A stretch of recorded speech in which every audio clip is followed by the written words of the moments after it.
Bazball is finished. We all saw what happened recently in that 5-match test series between India and England. People thought England could go over to India and inflict the first series defeat on them since 2012. But as we know what happened. India won 4-1.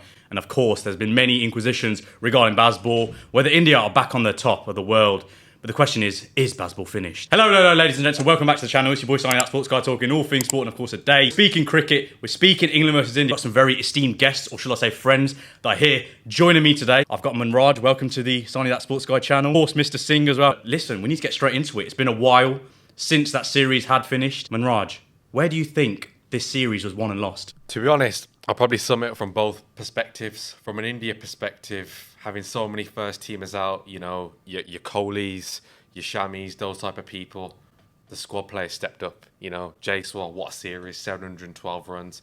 But England, their experienced players, your Roots, your Stokes, your Bairstows, essentially didn't get enough runs. But kudos to the England bowlers. For me, it's strange really, because Bazball was getting a very bad critique, but I think Bazball was the reason why they had so many good chances to win the games. So you think about it, you know, 3 of the 5 tests, you could say England had a great chance to put India under the pump, and it was Bazball that got them that far. So I think there's a bit of one-sided debate that we're cussing Bazball when really Bazball was a cricket that India didn't really cope with. If you look at the run rates of the bowlers, they were quite astronomically high compared to other people they played. But at the end of the day, as Manraj said, we like giving Stokes praise when he smashes it.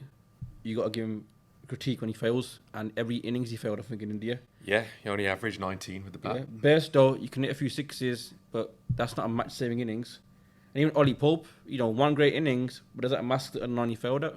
And Root played symbolic innings, so that's the whole batting lineup. But you could argue that who really played one contribution by Pope in the first test, but aside from that, who played a massive innings? So I think, you know, England's senior pros, they didn't show up properly. But if we look back at the second and third and fourth test, for example, England were in some very, very good chances. India were 33 for 3 before a gentleman that Manraj was talking about off air before, Dhruv Jurel, came into it and got India to 400 plus.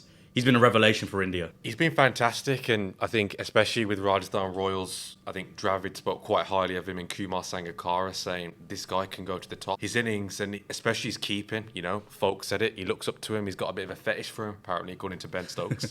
So yeah, he kept really well, but with the bat, just maturity, and when they were chasing in the 4th test, that score of 200 odd, he just did with a lot of maturity, which, you know, he looked light years ahead of KS Bharat. He looked absolutely way above him. Mm-hmm. And that's obviously another question as well that I'm going to come to you with, Mr. Singh, and that is because Rishabh Pant, for example, he was one of those batsmen. His career's over.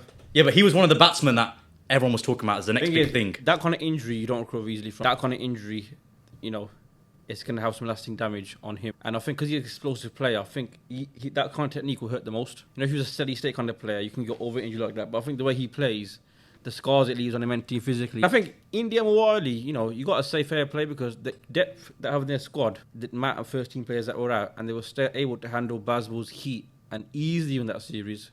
You got to say that for all the IPL fame that the country gets, its first class cricket structure must be decent, because it's bringing new talents to the fore, and they're succeeding on the test stage, really. So fair play. Obviously, in that 5th test, for example, England were 100 for 1 before they lost by an innings and 64 runs. So that lost opportunity that you spoke about.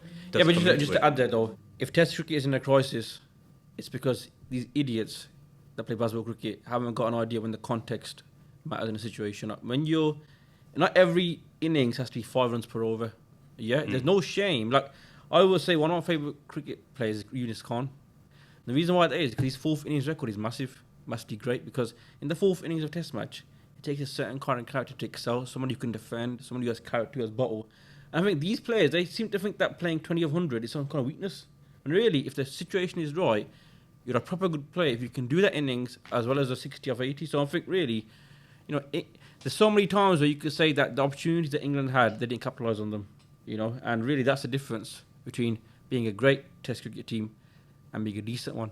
And really, you know, they need to learn from that mistake going forward. It puts big pressure on Bazball. There's 2 of the other great test playing nations that have not beaten them.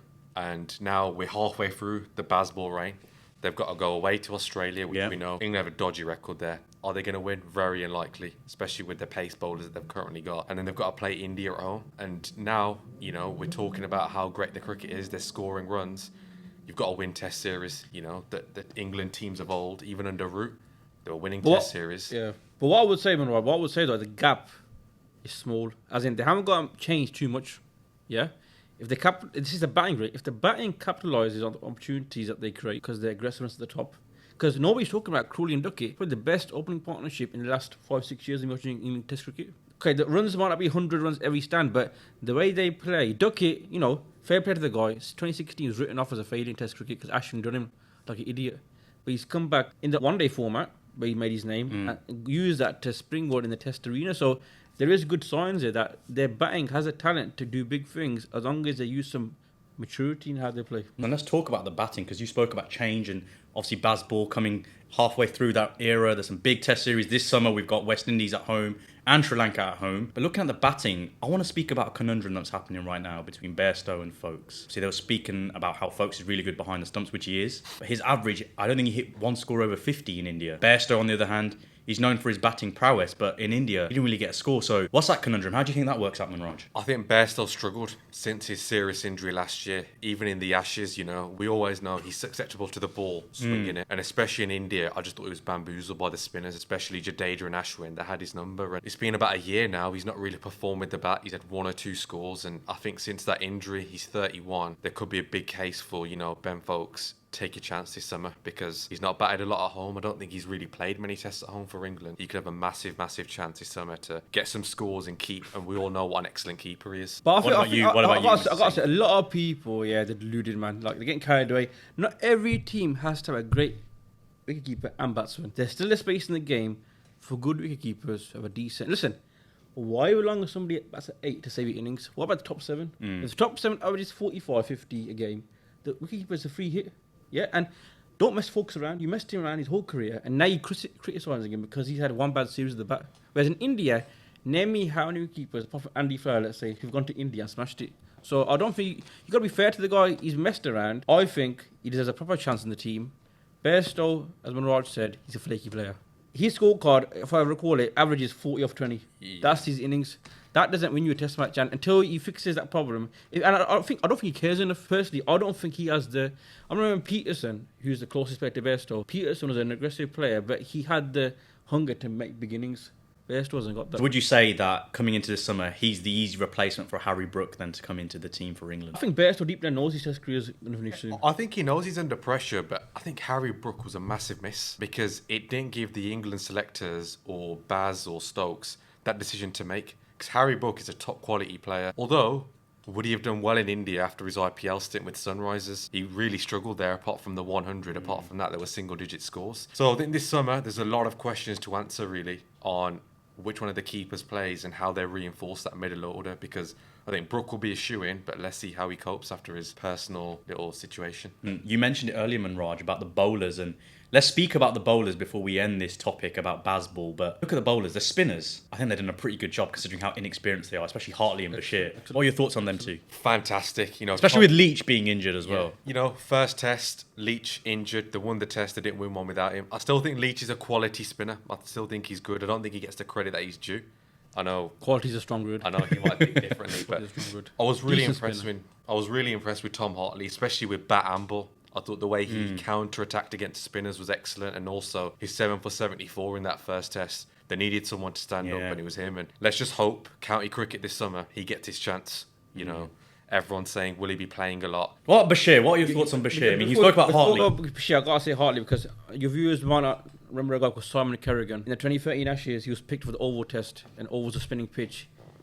Watson smashed him, and his career ended. If you look at Hartley's first innings, same 9 overs, none for 77. Fair play to the guy. He came back and he won the match for them. So I think the character he showed to sustain that assault and still recover and bowl well says a lot about his character. And Bashir, literally the Muslims proper with the English. He's filling attack really. He doesn't matter which generation it is. Bashir, what a fine man. You know what I love about the guy? His character. Like the way he celebrates the wicket. Like he's like, that's how I would celebrate. So much vigour, so much strength in his celebration. I think, going forward, he's the future of spin bowling in this country. Brilliant. There's a little clip of where I think Jaiswal hit him for 646 and he just bamboozled him with a quicker one through the air and got him stumped. And you just thought, you know what? Temperament. Literally, was it the 4th test where they were chasing 150? It was him or nothing. If you look at how many overs he got, it was 20-year-old player. He's 20 years old? 20 years. 20-year-old cricketer. The country's long into a test match in India. It's also, we shouldn't forget, he was messed around by the Indian government in that first test. He should have probably played. The visa issues with him and Rehan Fair Fair point, really. The two fair point. Asians, there's a big question mark, and England aren't the only ones. There's been other test play nations be affected with it. Australia as well,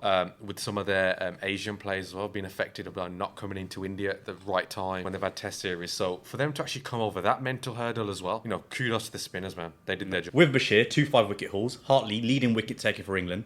Obviously, Rayan Ahmed, I think this was a bit of a series for him where he had to find himself a little bit. But let's talk about the pacemen. James Anderson, Mr Wood, Mr Robinson. Where do England go? Because Anderson can't play for this long. The thing is, Robinson, he's quite a funny character because his stats are pretty sick. He's averaging 23 with the ball in Test cricket. He only had 1 test in this, and this No, was but the against thing is, but Ranchi. average also includes playing in Pakistan last autumn, so he's not a mug. Robinson, I think his pace is pathetically bad. Like he's 75, 88 miles per hour. What is that about? The thing is, I think he got injured at batting, which is bizarre. I think so. Robinson, he needs to kind of look at the drawing board and think about his fitness. I think Mark Good, I was surprised about he was in India. It's not good enough to be fast. Look at Shami in the World Cup. His accuracy was what got him the wickets, not his pace. Wood, I think sometimes he forgets that less is more. Sometimes you just can't keep blasting people out of the wicket all the time. And I think Anderson, He's 41. How long can he go?